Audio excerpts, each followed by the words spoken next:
Ninawaalika katika kipindi cha kusikia neno la Bwana. Ninawashukuru wote tuliofanya presentation siku ya leo. Hakika nimebarikiwa. Bwana asifiwe. Amen. Sasa nilikuwa ninawaza kwa sababu watu walikuwa wanatoka nje wakiingia. Pia mimi nitoke nje nikiingia nikuje kuhubiri neno. Lakini sasa masaa imeenda. Sasa mtakubali kwa kipindi ambacho Mungu anatupea tusikie kutoka kwa Bwana. Twende katika Biblia zetu in the book of Ecclesiastes. Ecclesiastes chapter number 5.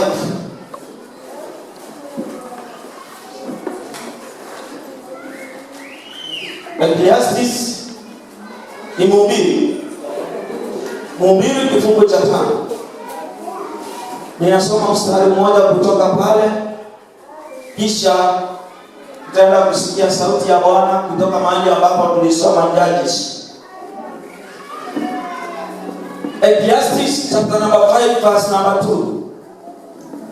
Bible says, be careful when you make promises to God. Be careful about what you say to Him. Don't let your feelings cause you to speak too soon. God is in heaven and you are on earth. So you need to say only a few things to Him. His saying is true. Itarudia tena. Be careful when you make promises to God. Be careful about what you say to Him. Don't let your feelings cause you to speak too soon. God is in heaven and you are on earth. So you need to say only a few things to Him. His saying is true. The book of Judges.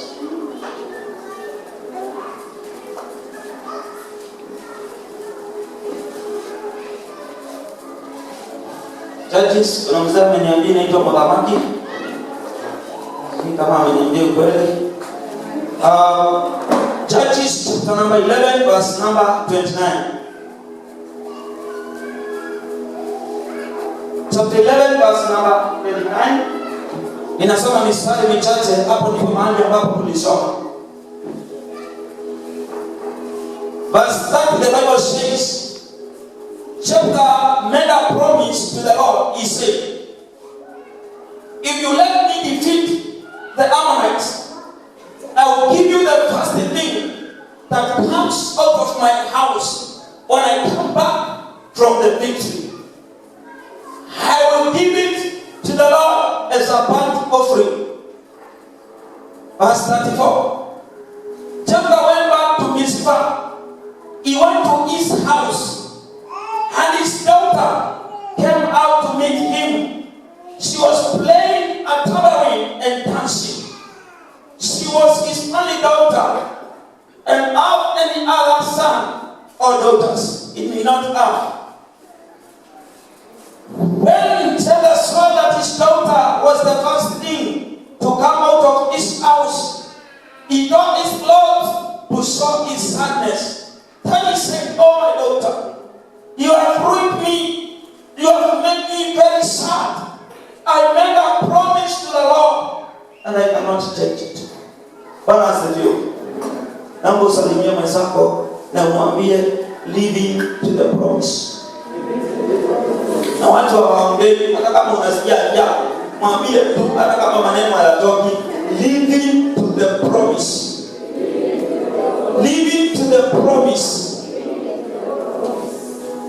Now, the Bible says, where we began to read, God is in heaven and we are on earth. So whenever you say something, whenever you make a promise to God, this Lord will speak. Do not speak out of your feelings, because you speak aloud. Bwana asifiwe. The Bible says that Jephthah was a judge.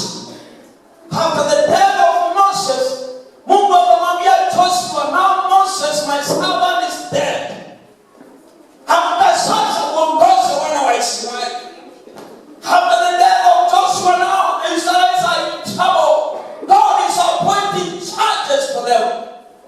And the good thing is that the Bible says everybody at that time did what he saw fit. Kila mtu alifanya kile ambacho alihisi kinafaa katika macho yake, hakukuwa amri. And then we come to see Jephthah. He was attached in Israel.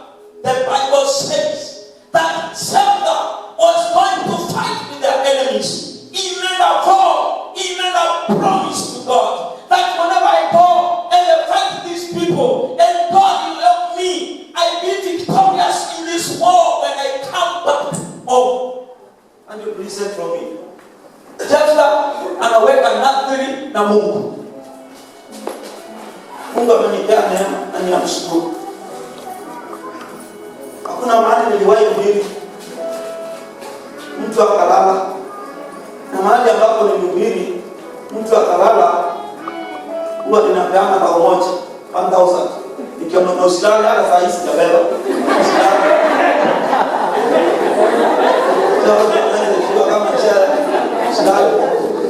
Naomba tusikizane. Bwana asifiwe. Amen. Na usilale saa hizi kabela unakiwa hiyo. Kwa pesa ya harambee. Hakuna hiyo.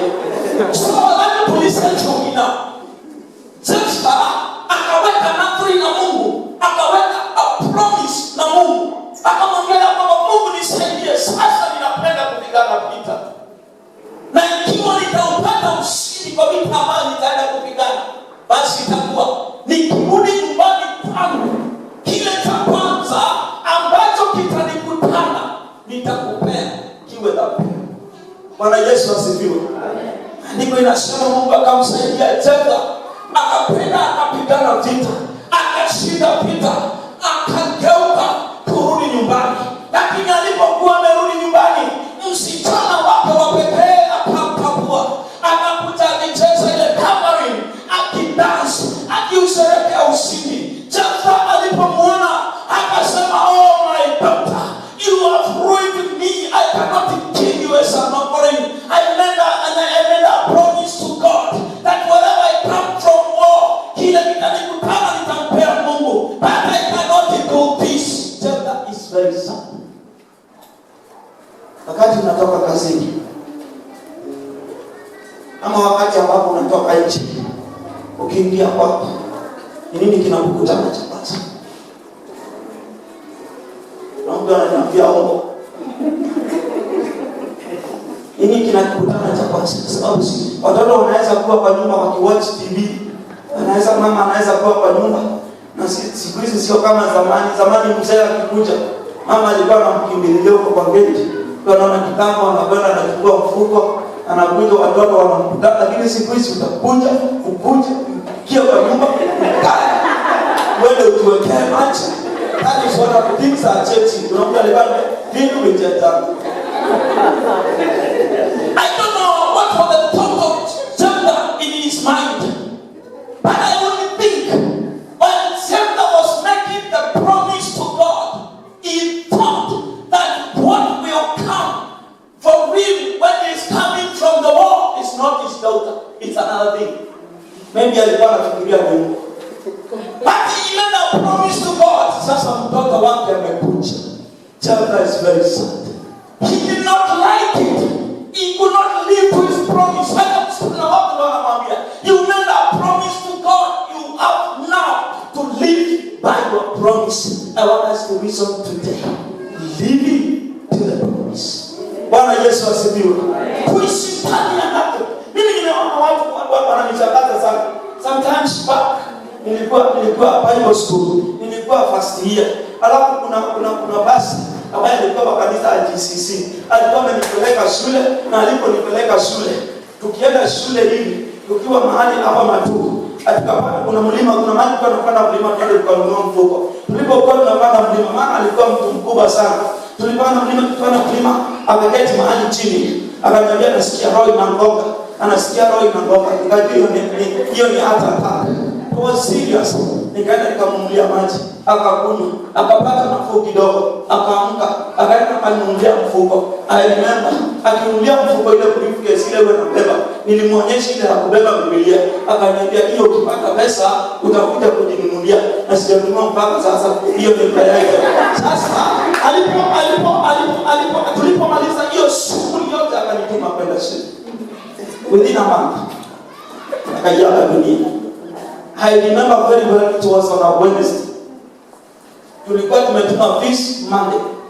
Na akaniambia usijaribu kuja nyumbani sababu nilikuwa ninakaa kwake. Akaniambia ukituma nipigie simu. Sasa Wednesday nikapigiwa simu na namba yake. Nikadhani yeye ananipigia simu kwa habari ya fees. Nilikuwa nadhani kwamba walimu ruhusa nyumbani. Nikaambiwa nilikuwa nimepigiwa na mtoto wake. Akaniambia mzee ameenda. Sio alikuwa anaenda wapi? Alikuwa mtu wa broker au kufanya faida. Ameenda akiwa kwa field akinunua ng'ombe.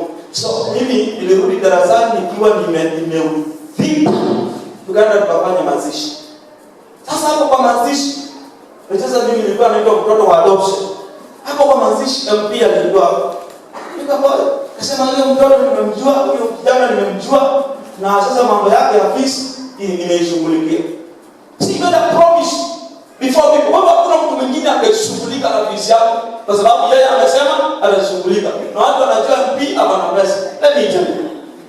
Tukafungua shule, nikampigia simu haingii. Akanipigia haingii. Tukaanza kutafutana wale mapie, aiende hiyo akatuambia mtu kumshika. You see, made a promise before people. Hakuna mtu angesimama na mimi, sikuwa na tumaini, sikuwa na pesa, but it was a fake promise. And kutoka hiyo siku, Allah nilimsamea. Nikimwona nitamwambia. Usoma kuthi. No, watu kwa mazishi wanasema nitasimama na wewe, mjane usijali, nitasimama na wewe. You are making promises before people and true life. Na unadanganya watu alafu utataenda vitu ulisabia. Why are you making false promises? Why are you the temple of the day? Why can you live to your promise? Kama unaambia mtu utasimama na yeye, onekana ukisimama na yeye, hata kama watu wale wengine wameketi. Onekana ukisimama na yeye kwa uzuri na kwa ubaya. Live it to the God. Harusi nasikia watu wana make vow. Mzee mwingine akisema mnamchelewesha hapa. Sisi tunashinda kufanya hapa nini? Tunachelewa kupatia bibi niende. Sio kwa kile ni mambo mkuu.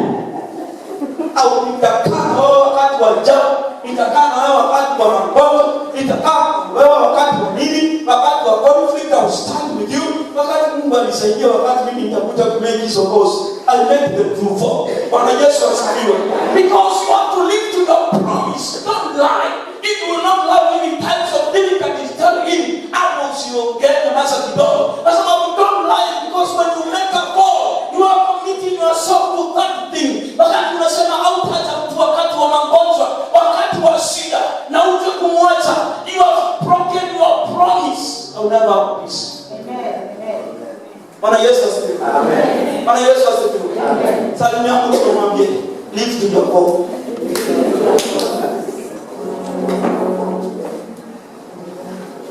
Nowadays, watu wana complain. The government of the day is making promise after promise. They are not fulfilling their promises. Watu wana complain. Mpaka wanampea president majini. Lakini unajua, wakati tunaona president is not fulfilling his promises, pia wewe au fulfill promises zako. Ni baraka umeahidi mtoto kitu umnyamazishe. Na tunakuambia baiskeli, making a vow, umnyamazishe and you don't follow up about it. You have to live to your vow, live to your promise. Every single promise, every small promise you make, live to it so that make sure you live to fulfill that promise. God promised us a Savior. He gave us the Savior. There is nowhere God promised that He never fulfilled. Because the Bible says, God's promises are yes and amen. Yes, this the Bible says. God is in heaven. You are. When you speak something to God, when you are making a call to God, this Lord, do not make something out of your feelings. Because sometimes when you are too happy, you make promises. You make promises. There is a pastor who is struggling with whatever. So he invited one of the politicians. Akuja akasema amepeana milioni 2. Sasa mchungaji ni alikuwa amemleta. Sasa huyo politician akienda wakati akiangalia mchungaji, kuna ajaleta kwa pesa iko wapi? alisema mpaka anaanza kuambia mchungaji, na huyu mkuu wako kwani nini naomba mkuu wa huyu. He was very innocent. He's inviting somebody, he's giving promises, fake promises. Hata mchungaji anaanza katika hali ya vita. Bwana Yesu asifiwe. What is a goal? A goal is a promise to do a specific thing. It is a dedication. You dedicate yourself to do something. We have seen some of the examples of vows. Usiende kwa kutupeana ahadi za uongo. Hata Waswahili wanasema ahadi ni deni. When you make a vow, ukiambia mtu utasimama na yeye, wacha kuketi. Simama na yeye in good and bad times. Tukienda kwa mazishi, hata kama ni brother wako, kama utasimama na yeye, nyamaza. Hata kumwambia kwa watoto wako, nitawachukua, nitawasomesha, and disappear. You have made a fake promise. Kwa sababu kuna mtu mwingine alikuwa simama hapa wasaidie, au umemake promise you have disappeared. That was chapter 8. Let me give you a biblical example of a person who made a lie in the name of a God. The Bible says Absalom, he was the son of David, King David. There was Amnon, there was Tamar. Amnon alikuwa ni mtoto wa King David, lakini mama ya Amnon na mama ya Absalom, they were different mothers, because you know David had many wives. Bwana Yesu asifiwe. The Bible says that Amnon akiwa kijana ya mfalme na Tamar akiwa ndugu yake Absalom. Tamar na Absalom walikuwa wamezaliwa na mama mmoja. And then there is Amnon ambaye alikuwa amezaliwa na mama mwingine. Amnon alikuja akalala na his half sister. Anasema half sister. Hawajazaliwa na mama mmoja lakini baba ni mmoja. Akalala na Tamar. The Bible says Absalom was very sad. The war began between David and Absalom. Absalom betrayed David. Na ndio tunaona ya kwamba huo ndio ulikuwa mwanzo wa kuishi kwa Absalom. Absalom akaenda kwa maisha wake ambaye alikuwa anaitwa Ahithofeli. Ahithofeli akamwambia Absalom, nenda ukalale na bibi ya baba yako, bibi za baba wako, na ukilala na wao utakuwa umemweza, kwa sababu ikiwa wewe ni mzee na mtoto wako alale na bibi yako, definitely he has defeated you. You have no power over him, kwa sababu amefikia kilicho chako cha siri. Bwana Yesu asifiwe. Absalom akaenda akalala na bibi. So that was the end of Absalom. And you see he's lying. He's making a vow. He's going to tell him the king, baba yake. Anamwambia ya kwamba I'm going to Jerusalem. I'm going to war. Nikawachukue na nikiwaleta. I will truly worship God. Mungu akiniwezesha. Daudi anamwambia go in peace. But it was a lie. That was the end of Absalom. When you make a false promise, when you lie in a promise, that will be the beginning of your end. Bwana Yesu asifiwe. Let us be careful, kanisa la Mungu. Wakati tunaweka ahadi, hata kama unamwahidi Mungu ni mtu nini, hata kama unaahidi Mungu nini, can you be careful? Can you be careful? Bwana Yesu asifiwe. Now, I want us to learn together what will enable us to keep our vows. Because this world we are living is made of making vows. I will do. Kuna mama mwingine wa kanisa alikuwa yeye tu amezoea. Tukiandikisha bibi za kusapoti mchungaji, niandikeni sukari kilo 2.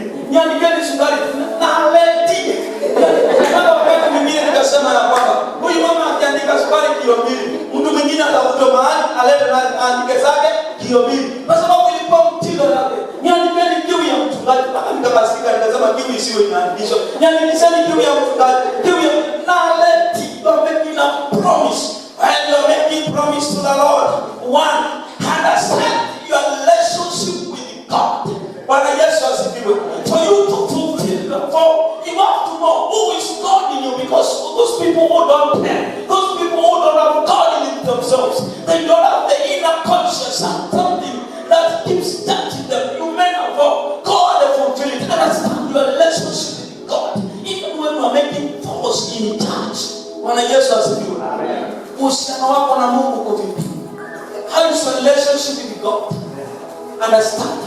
For you to fulfill your goal, you must be in a good relationship with God. Because the inner voice will keep touching you. Unifanya hii, uniahidi hii, na ukufanya. You see, Jonah, he had no good relationship with God.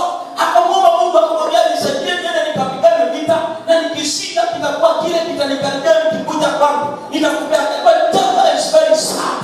He did not expect that. Understand? Your relationship with God. Bwana Yesu asifiwe. Uhusiano wako na Mungu uko vipi? Serving God is possible. Na mtu alikuja hapa niuliza, sasa fungu la Mungu liko na mashida ya uchungaji. Pesa yangu inaibiwa tolewa mimi sijui. Nitoe kutoka kwa fungu kutoka kwa basic salary ama ningojee Ruto akitoe ile yake nianze kufanya Mungu mahala pale ama nifanye nini? You see, there's always a problem there. Sababu serikali ya polisi mishahara kidogo inaanza inakuja kubadilishia karatasi tu. Hai Mungu kwa sababu hawezi akajitolea pale. Sio sasa kuanza kuangalia. Mungu nitangojea serikali itoe nikuje kutolea Mungu kibaki 10,000 nianze kufanya Mungu 1,000 ama nitatoa kabla serikali hajatoa. Hapo ndio iko na swali. Understand your relationship with God. You understand that it is only God who has given you that job and you want to give him the whole Bible. Bwana Yesu asifiwe. Not to give him offering. Understand your relationship with God. Do not argue. Kama serikali inachukua bila kufundisha, Mungu mpe kile chake. Hata Yesu aliulizwa, akasema Kaisari chake na Mungu chake. Bwana Yesu asifiwe.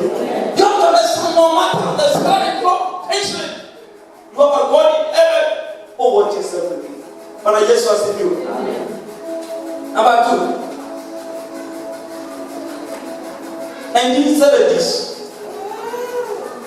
Kuna wakati ambapo serikali ilikuwa inapunguza wafanyikazi. Serikali inapunguza ilikuwa na retreat. Kuna mzee mmoja alikuwa mkubwa wa kampuni. Alafu barua zikakuja kutoka kwa serikali asimamishe wafanyikazi wake fulani kazi. Alafu akawaita mkutano vile tumekuja kwambia, jamani nataka kuwashauri. Kuandikwa si kuzaliwa, hata ukifutwa si kifo. Unaweza enda kwako uanzishe mambo, unaweza enda kufungua biashara, unaweza enda kujaribu kitu kingine na akaanza kuwapea barua. Akawaitia, alipomaliza akirudi kwa ofisi, akaambiwa na kuna moja ilikuwa imebaki hapa. Akachukua. Alipofungua, akasoma chini, akapata ni yake, akaanguka akazirai. Salimia mtu mwambie be real. Be who you are. Be whatever you are. For you to fulfill your promise. Be real. Anawashauri watu, alafu hiyo ushauri dogo ilikuwa ya bure. Kwa sababu yeye alikuwa anawaambia kuandika siku kukufa, au kufuta utakufa, unaanza kuanzia mambo mengine. Alafu akawa yake aufanye kile anaambia wale wengine, anaanguka chini anaanza kuzirai. Anauliza nitakwenda kuanzia wapi? Can you be real? Be who you are. Do not fake. You know, I can fake to be a pastor and I am not a pastor. Unaweza fake kuwa Mkristo inaitwa disguise. This guy should not come and jigeuza tu. Tukipatana pale hicho kuna ndio mchungaji. Yaani unapata adamu sadara some people practice this guys. Be you. Nikipata kanisa you are you. Nikipata hicho you are you. Nikipata kwa wanaume mkiongea usianze kuongea kwa jeni kuleta mambo ya kanisa hapa kwa sio kanisani. Be real Christian wherever you are. Testify to God. Yeah, yes, na kwa kanisa.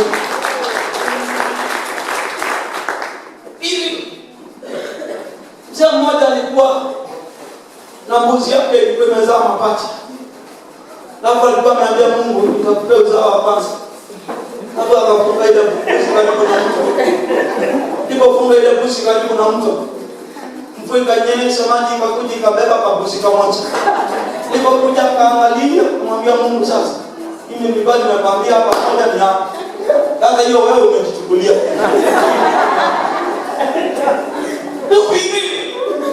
But you're making promise to God. Can you be real? Be who you are. Be what you have. Do not make promises out of feelings because you lie like a child. Bwana Yesu asifiwe. Be real. Be realistic. Be realistic. I am who I am. I am what I am. Bible tukisema hapa kanisani tunatoa kitu fulani au give according to who I am. I will be real. Kama watu wanataka. Bwana Yesu asifiwe. Hata kama tunaandikisha 10,000, nitaandika shilingi 30 kwa sababu I am 30 na mimi niko na 30. I am real because what I promise I will give. Amen. Living to the promise. Amen. Be real.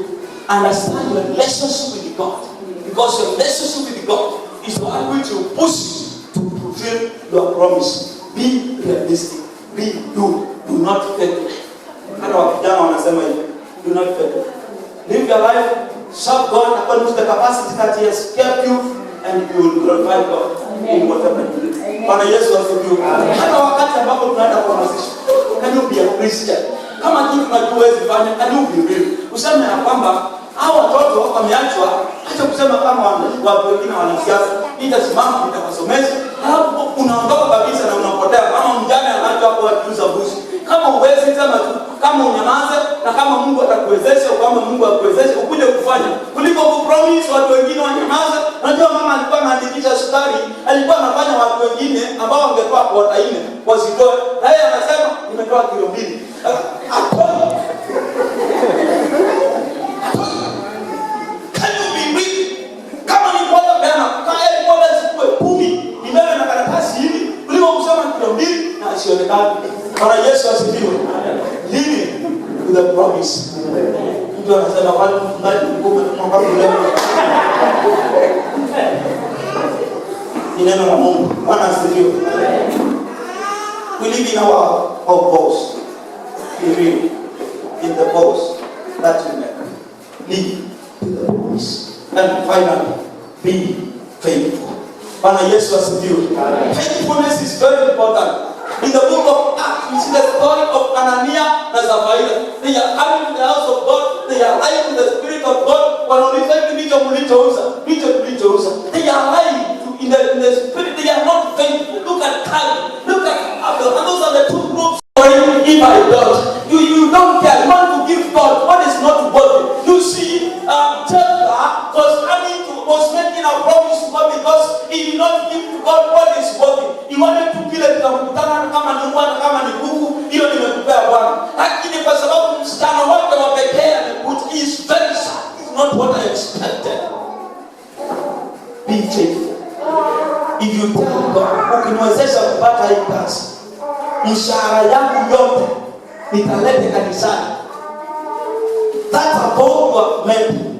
Ninajua Mungu atakuwezesha kupata hiyo kazi. Na wewe ukipata, usione hasara.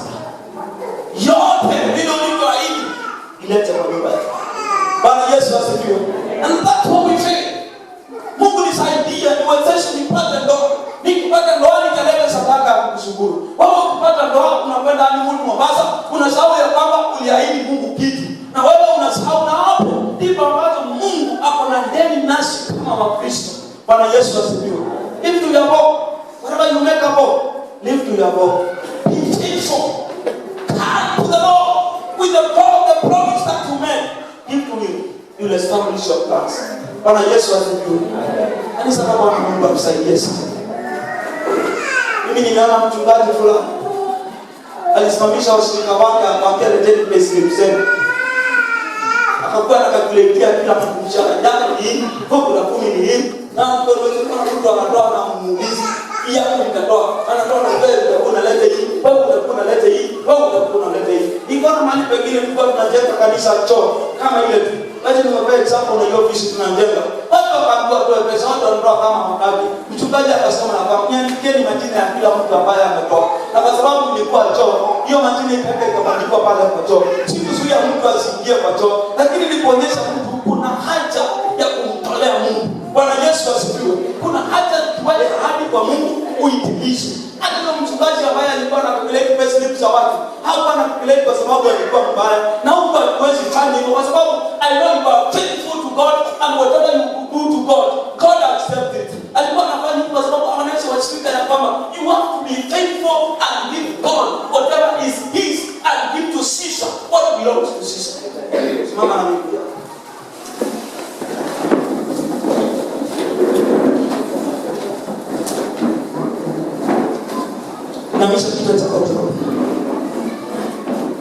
We live in a world where people don't care about the vows they are making.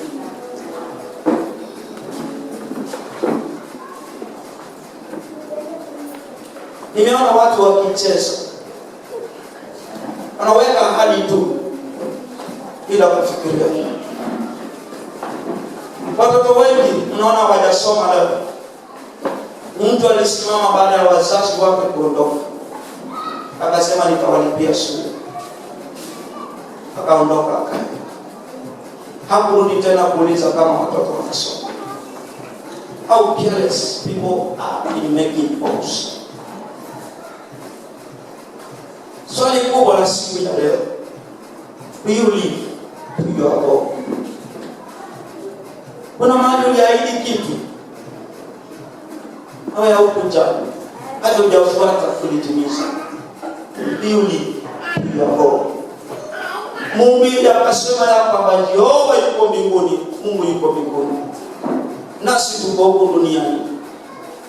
Unapoweka ahadi, fikiria mara mbili. Usiweke ahadi out of your feelings because you are committing yourself to that thing. If you broke your promise, you may never have peace.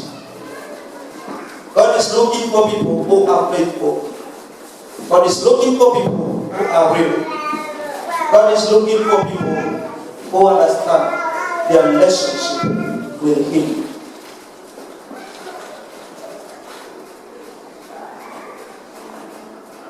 Tuweze tu, wewe unajijua.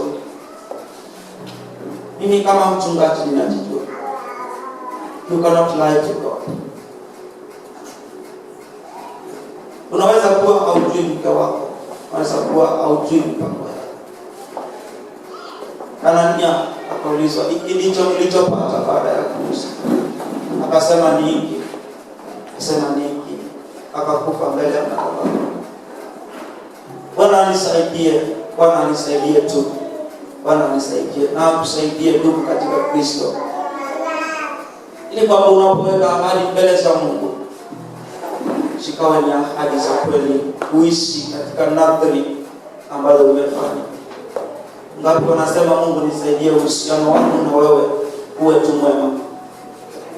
Asante kwa hiyo mikono, asante kwa hiyo mikono.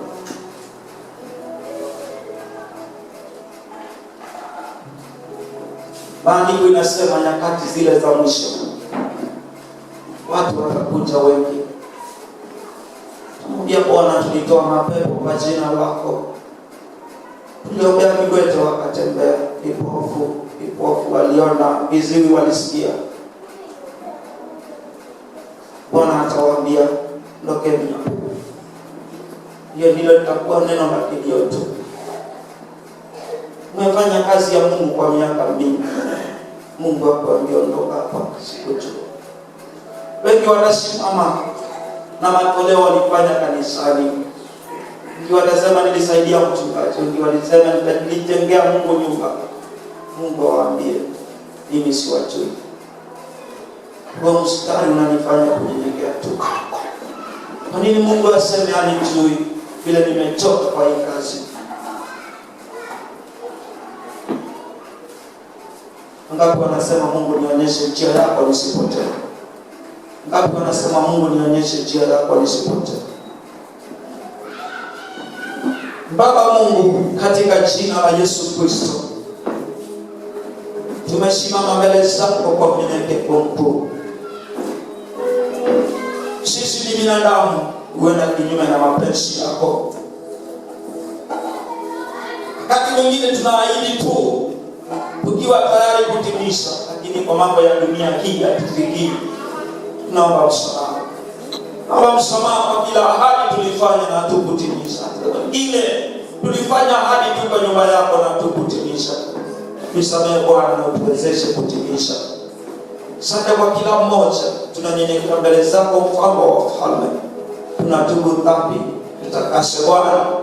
Tuonyeshe njia yako, ili kwamba siku za mwisho usituambie au tujui.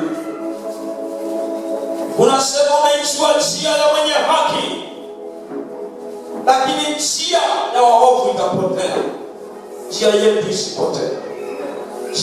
isipotee. Tusaidie tunapokutumikia Bwana, tukatumike kwa uaminifu. Help us to be real when we are serving you.